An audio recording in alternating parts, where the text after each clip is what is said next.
কুরবানি, এটাকে হাদিসের ভাষায় বলা হয় উদহিয়া। এটি এক বচন, বহু বচনে আল আদাহি। কুরবানির এই নিয়ম শুধুমাত্র আমাদের উম্মতের জন্যই আল্লাহ তাআলা ফিক্সড করেন নাই, বরং পৃথিবীর সকল উম্মতের জন্যই কুরবানির নিয়ম যিনি ঠিক করে দিয়েছিলেন তিনি কে? আমরা হয়তো অনেকে ভাবি যে কুরবানি মনে হয় ইব্রাহিম আলাইহিস সালামের যুগ থেকে শুরু হয়েছে, আর এখন আমরা করি, এখন মনে হয় এটা শুধু আমাদের জন্যই, অন্য কারোর জন্য ছিল না। এই ধারণা ভুল। একদম মানব ইতিহাসের সূচনা লগ্ন থেকেই কুরবানির নিয়ম ছিল। রব্বুল আলামিন কোরআনুল কারীমের 22 নম্বর সূরা সূরাতুল হজ্জ 34 নম্বর আয়াতে বলেছেন, ওয়ালিকুল্লি উম্মাতিন জাআলনা মানসাকাল লিয়াযকুরুসমাল্লাহি আলা মা রাযাকাহুম মিন বাহিমাতিল আনআম। আল্লাহ তাআলা বলছেন, আমি প্রত্যেক উম্মতের জন্য, প্রত্যেক জাতির জন্য কুরবানির নিয়ম ঠিক করে দিয়েছি। আমি তাদেরকে রিজিক হিসাবে যে চতুষ্পদ জানোয়ার দিয়েছি, সেগুলোকে যেন তারা আল্লাহর নামে জবাই করে আল্লাহর বরত্ব ঘোষণা করতে পারে, এই জন্য সকল উম্মতের জন্য কুরবানির বিধান ঠিক করে দিয়েছি। তাহলে সকল উম্মতের জন্য কুরবানির নিয়ম বা বিধান ঠিক করে দিয়েছেন কে? আর মানব ইতিহাসে সর্বপ্রথম কুরবানির ঘটনা ঘটেছিল আদম আলাইহিস সালামের যুগে। আমরা অনেকে মনে করি পৃথিবীতে মনে হয় কুরবানির ঘটনা প্রথম ঘটেছে ইব্রাহিম আলাইহিস সালামের সময়ে। না, পৃথিবীর ইতিহাসে সর্বপ্রথম কুরবানির ঘটনা ঘটেছে আদম আলাইহিস সালামের সময়ে। এই ঘটনা রব্বুল আলামিন কোরআনুল কারীমে উঠিয়ে দিয়েছেন।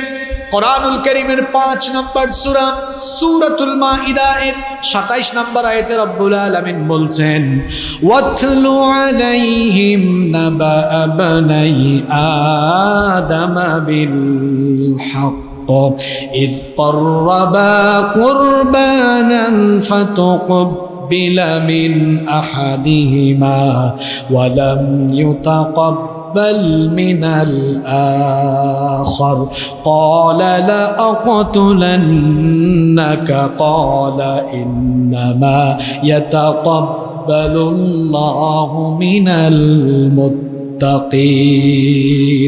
আল্লাহ তাআলা বলছেন, হে নবী, আদমের 2 ছেলের ঘটনা আপনি শুনিয়ে দেন। কি ঘটনা শুনেন? এই পৃথিবীর প্রথম মানুষ এবং প্রথম নবী, আমাদের সকলের বাবা সাইয়েদিনা আদম আলাইহিস সালামের স্ত্রী, আমাদের মা সাইয়েদাতুনা হাওয়া আলাইহাস সালামের গর্ভে একসাথে 2 সন্তান জন্ম নিত, একটি ছেলে আর আরেকটি মেয়ে। এক গর্ভে জন্ম নেওয়া ছেলে মেয়েকে ভাই বোন বিবেচনা করা হতো। এরপরে যখন এরা যৌবনের বয়সে পদার্পণ করত, এক গর্ভের ছেলের সাথে অন্য গর্ভের মেয়েকে বিয়ে দেওয়া হতো। আদম আলাইহিস সালামের ছেলে হাবিলের সাথে যেই মেয়ে গর্ভে একই সাথে জন্ম নিয়েছিল, ওই মেয়ে দেখতে কুৎসিত ছিল, সুন্দরী ছিল না। অপরদিকে আদম আলাইহিস সালামের ছেলে কাবিলের সাথে যেই মেয়ে গর্ভে একসাথে জন্ম নিয়েছিল, ওই মেয়েটি দেখতে অত্যন্ত রূপসী ছিল, সুন্দরী ছিল। 2 গর্ভের এই 4 ছেলে মেয়ে যখন যৌবনে পদার্পণ করলো, আদম আলাইহিস সালাম আল্লাহ তাআলার দেওয়া ফরমান অনুযায়ী, নিয়ম অনুযায়ী এই 4 জন ছেলে মেয়েকে সামনে রেখে তাদেরকে বিবাহের প্রস্তাব দিলেন। এখন বিবাহের নিয়ম হচ্ছে এক গর্ভের ছেলেকে অন্য গর্ভের মেয়ের সাথে বিয়ে দেওয়া। সে অনুযায়ী হাবিলের সাথে বিয়ে হবে কাবিলের সাথে জন্ম নেওয়া মেয়ের, আর কাবিলের সাথে বিয়ে হবে হাবিলের সাথে জন্ম নেওয়া মেয়ের। এবার যখন এই প্রস্তাব দেওয়া হলো, কাবিল তখন এই প্রস্তাবকে রিজেক্ট করলো, প্রত্যাখ্যান করে তার বাবা আদম আলাইহিস সালামকে বলল, ও আমার বাবা, আমার মনে হয় আপনি আমার চেয়ে আমার ভাই হাবিলকে বেশি ভালোবাসেন, এই জন্য যে মেয়েটা দেখতে বেশি সুন্দরী তার সাথে আমার ভাই হাবিলের মেয়ে তার সাথে আমার ভাই হাবিলের বিয়ে আপনি দিতে চাচ্ছেন। অথচ সে আমার সাথে গর্ভে একসাথে ছিল, ওই মেয়ের সাথে আমার বিয়ে হওয়াটাই সবচাইতে যথোপযুক্ত। আপনার এই প্রস্তাব আমি মানি না, এই প্রস্তাবকে আমি প্রত্যাখ্যান করলাম, বরং ওই মেয়ের সাথে আপনি আমার বিয়ের ব্যবস্থা করেন। আদম আলাইহিস সালাম যে বিয়ের প্রস্তাব দুই গর্ভের ছেলে মেয়েদের সামনে দিলেন। এটা কি আদম আলাইহিস সালামের দেওয়া প্রস্তাব নাকি আল্লাহর প্রস্তাব? কাবিল এই প্রস্তাব যখন প্রত্যাখ্যান করলো, আদম আলাইহিস সালাম তখন বললেন, এটা আমার ব্যক্তিগত সিদ্ধান্ত নয়, এটা কার সিদ্ধান্ত? আর একটু জোরে বলেন, কার সিদ্ধান্ত? কাবিল তখন বলল, না, এটা আমি মেনে নিতে পারি না। আল্লাহ তাআলা তখন আদম আলাইহিস সালামকে বললেন, আদম, তুমি তোমার দুই ছেলেকে বলো তারা যেন কুরবানি করে, যার কুরবানি কবুল হবে সে ওই সুন্দরী মেয়েটাকে বিয়ে করবে। আদম আলাইহিস সালামের সময়ে কুরবানির নিয়ম ছিল, কুরবানি করার পরে কুরবানি কবুল হয়েছে কিনা সাথে সাথে তা বোঝা যেত। কুরবানি যখন কুরবানি করে সামনে রাখা হতো, যার কুরবানি কবুল হতো, আসমান থেকে আকাশ থেকে অগ্নিস্ফুলিঙ্গ এসে সেই কুরবানিকে জ্বালিয়ে ভস্ম করে দিত। আল্লাহ তাআলা যখন বললেন, তোমার দুই ছেলেকে বলো কুরবানি করতে, আদম আলাইহিস সালাম তার দুই ছেলেকে বললেন, আল্লাহ তাআলা আদেশ করেছেন তোমরা দুইজনে গিয়ে কুরবানি করো, যার কুরবানি কবুল হবে সে ওই সুন্দরী মেয়েকে বিয়ে করবে। এবার দুই ভাই মিলে চলে গেল মিনায়, সেখানে তারা কুরবানি করলো। হাবিল তখন পশুপালন করত, সে তার পশুর পাল থেকে উৎকৃষ্ট পশু আল্লাহর রাস্তায় কুরবানি করলো। আর কাবিল তখন কৃষি কাজ করত, সে তার কৃষিজাত কিছু পণ্য কুরবানি করলো। দুজনে কুরবানি করে যখন সামনে রাখলো, কিছুক্ষণ পরে দেখা গেল আসমান থেকে অগ্নিস্ফুলিঙ্গ এসে হাবিলের কুরবানি ভস্মীভূত করে দিল। বোঝা গেল হাবিলের কুরবানি কবুল হয়েছে, কাবিলের কুরবানি কবুল হয় নাই। এই ঘটনা কোরআনে এভাবে এসেছে, ইদ করবা কুরবানান ফাতুকবিলা মিন আহাদিহিমা ওয়া লাম ইউতাকাব্বাল মিনাল আখর ক্বালা লা আقتلنك قال إنما يتقبل الله من المتقين। দুজনেই যখন কুরবানি করলো, একজনের কুরবানি কবুল হলো, আর কবুল হলো হাবিলেরটা। কাবিল যখন দেখলো তার কুরবানি কবুল হয়েছে না, তাহলে তো বিয়ে শেষ। তখন সে রাগান্বিত হয়ে তার ভাই হাবিলকে বলল, লা আকতুলান্নাক, আই উইল কিল ইউ, আমি তোমাকে মেরে ফেলবো, হত্যা করে ফেলবো। এই কথা শুনে হাবিল বলল, ভাই আমাকে তো মেরে কোনো লাভ হবে না, কারণ কুরবানি এটা গায়ের জুড়ে কবুল হয় না। ইন্নামা ইয়াতাকাব্বালুল্লাহু মিনাল মুত্তাকিন, কেবলমাত্র মুত্তাকি যারা তাদের কুরবানি কবুল করেন কে? আমরা যে কুরবানি করব, আমাদের কুরবানিও টাকার ভিত্তিতে, কে কয় লাখ টাকা দিয়ে গরু কিনছেন এর ভিত্তিতে কবুল হবে না। কবুল হবে কিসের ভিত্তিতে? আপনার জীবনে তাকওয়া আছে কিনা, এটা সবচেয়ে গুরুত্বপূর্ণ। কুরবানি কবুল হয়। রব্বুল আলামিন কোরআনুল কারীমের 22 নম্বর সূরা সূরাতুল হাজ্জের 37 নম্বর আয়াতে এজন্য বলেছেন, লা ইয়ানালাল্লাহু লুহুমুহা ওয়ালা দিমাউহা ওয়ালাকিন ইয়ানালুহু তাকওয়া মিনকুম। আল্লাহ তাআলা বলছেন, তোমরা যে কুরবানি করো, কুরবানির পশুর রক্ত মাংস কোনোটাই আল্লাহর কাছে পৌঁছায় না। বলেন তো, আমরা যখন পশু জবাই করি, ওই পশুর রক্ত বা মাংস কি আল্লাহ তাআলা কোনোটার অংশ নেন নাকি? মাংস তো আমরা খাই, কুরবানি করার পরে ওই পশু আমরা খাই, মানুষকে খাওয়াই। আল্লাহ তো মাংসও নেন না, রক্তও নেন না, চামড়াও নেন না। তাহলে আল্লাহর কাছে কি যায়? আল্লাহ বলছেন, ওয়ালাকিন ইয়ানালুহুত তাকওয়া মিনকুম, বরং তোমাদের পরহেজগারিতা আল্লাহর কাছে পৌঁছায়। সুতরাং তাকওয়া হচ্ছে কুরবানি কবুলের পূর্ব শর্ত, যা আমরা আদম আলাইহিস সালামের দুই ছেলের কুরবানির ঘটনা থেকেও শিক্ষা পেয়েছি। তো মানব ইতিহাসের কুরবানির ঘটনা প্রথম ঘটেছে আদম আলাইহিস সালামের জামানায়। এখন বর্তমানে আমরা যে কুরবানি করি, এটা হচ্ছে ইব্রাহিম আলাইহিস সালামের কুরবানির অনুসরণ, অর্থাৎ ইব্রাহিম আলাইহিস সালামের রেখে যাওয়া সুন্নাত। সুবহানাল্লাহ পড়েন। আমাদের জাতির পিতা ইব্রাহিম আলাইহিস সালাম, তার গোটা জীবনটাই পরীক্ষার ছিল। রাব্বুল আলামিন তাকে বিভিন্নভাবে পরীক্ষা করেছিলেন, আর যতগুলো দিক থেকে আল্লাহ তাকে পরীক্ষা করেছিলেন, সকল পরীক্ষায় তিনি কৃতিত্বের সাথে উত্তীর্ণ হয়েছিলেন। এই জন্য রাব্বুল আলামিন তার মর্যাদা এত বেশি বাড়িয়ে দিয়েছেন। তাকে গোটা মুসলিম মিল্লাতের জাতির পিতা বানিয়ে দিয়েছেন কে? রব্বুল আলামিন কোরআনে কারীমে বললেন, ওয়া ইযিবতালা ইব্রাহিমা রাব্বুহু বিকালিমাতিন ফাআতাম্মাহুন্না ক্বালা ইন্নী জাঈলুকা লিন-নাসি ইমামা ক্বালা ওয়া মিন যুররিয়্যাতি ক্বালা লা ইয়ানালু আহদিজ-যালিমিন।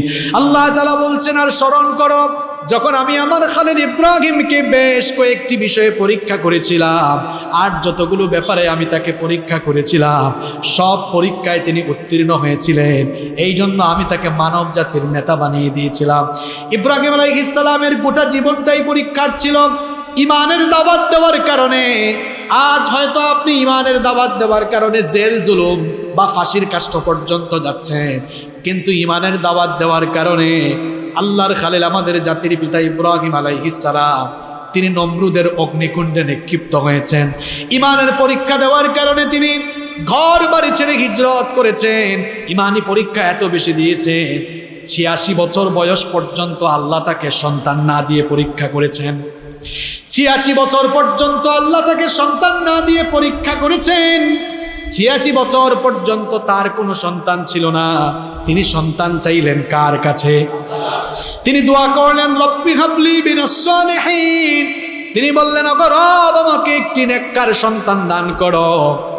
শুধু সন্তান চাইলেন না, কি সুন্দর দোয়া, কি চমৎকার শব্দ চয়ন। তার দোয়া আল্লাহ আমাদের জন্য কোরআনে উঠিয়ে দিয়েছেন।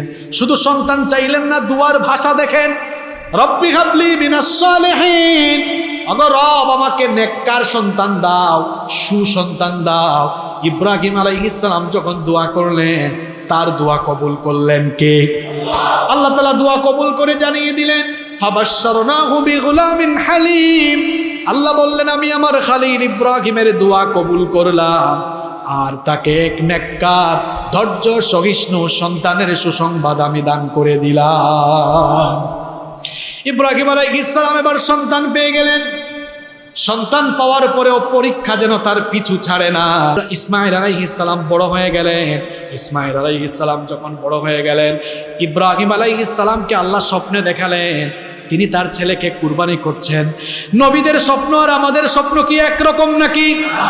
নবীদের স্বপ্ন আমাদের স্বপ্নের মতো ফালতু স্বপ্ন নয়, বরং নবীদের স্বপ্ন হচ্ছে ওয়াহি।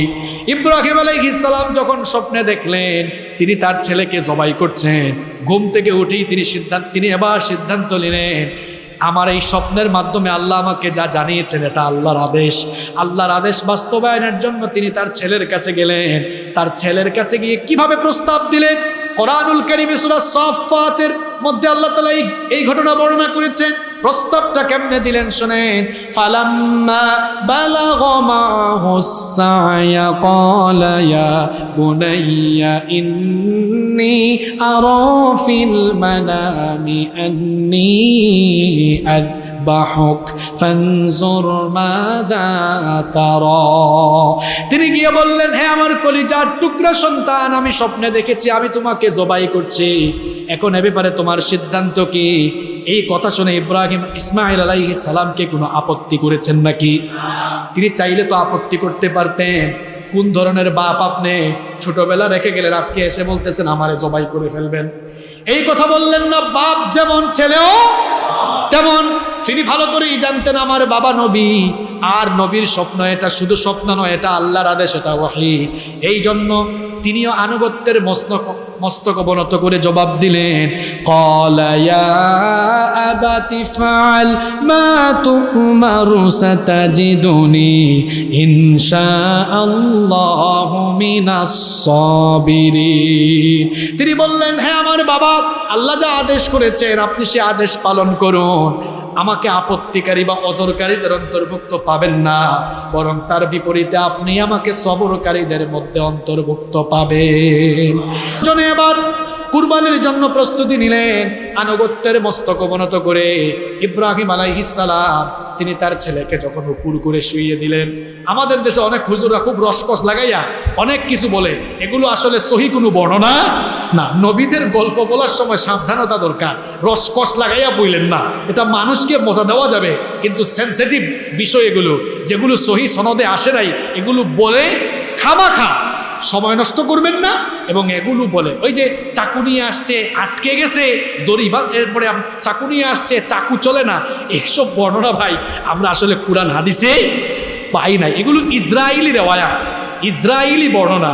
ইসরায়েলি বর্ণনা কোরআন হাদিসে না থাকলে সেটা না বলাই উচিত। ইব্রাহিম আলাইহিস সালাম এবার তার ছেলেকে শুইয়ে দিলেন। কোরআনে ঘটনা এসেছে, ফালাম্মা আসলামা ওয়া তাল্লাহু লিল জাবিন ওয়া নাদাইনাহু আইয়া ইব্রাহিম। দুজনেই যখন আনুগত্যের মস্তক অবনত করে তারা যখন কুরবানির প্রস্তুতি নিলেন, বাপ যখন ছেলেকে শুইয়ে দিলেন, আল্লাহ তাআলা দেখলেন ইব্রাহিম আলাইহিস সালাম তার ছেলেকে কুরবানি করে ফেলবেন। আল্লাহ তাআলা তখন বললেন, হে ইব্রাহিম দাঁড়াও, কদ সাদ্দাকতার রুয়া ইন্না কাযালিকা নাজজিল মুহসিনিন। যে স্বপ্ন দেখেছো তা তো তুমি বাস্তবে রূপায়িত করে ফেলতেছো, সুতরাং তোমার ছেলেকে আর তুমি কুরবানি করা লাগবে না। ইন্না হাদা লাহুয়াল বালাউল মুবিন, এটা তোমার জন্য একটা বড় ধরনের পরীক্ষা ছিল, আর এই পরীক্ষায় তুমি পাশ করে ফেলেছো, প্রমাণ করেছো তুমি তোমার রবের জন্য তোমার ছেলেকেও কুরবানি করতে রাজি। এটা আমি দেখতে চেয়েছিলাম, পরীক্ষায় তুমি পাস, সুতরাং আর তোমার ছেলেকে কুরবানি করা লাগবে না। ওয়াফাদাইনাহু বিযিবহিন নাযীম, বেহেশত থেকে আমি একটা দুম্বা পাঠালাম, তোমার ছেলের পরিবর্তে এই দুম্বাকে কুরবানি করো। শুধু তাই নয়, ওয়া তারাকনা আলাইহি ফিল আখিরিন, তোমার কাজ আমার এত ভালো লাগছে, তোমার পরে কিয়ামত পর্যন্ত তোমার সন্তানরা যেন তোমার পদ্ধতি অনুসরণ করে কুরবানি করে কিয়ামত পর্যন্ত আমি এই নিয়মকে তোমার বংশধরদের জন্য সুন্নত হিসেবে রেখে দিলাম। সুবহানাল্লাহ।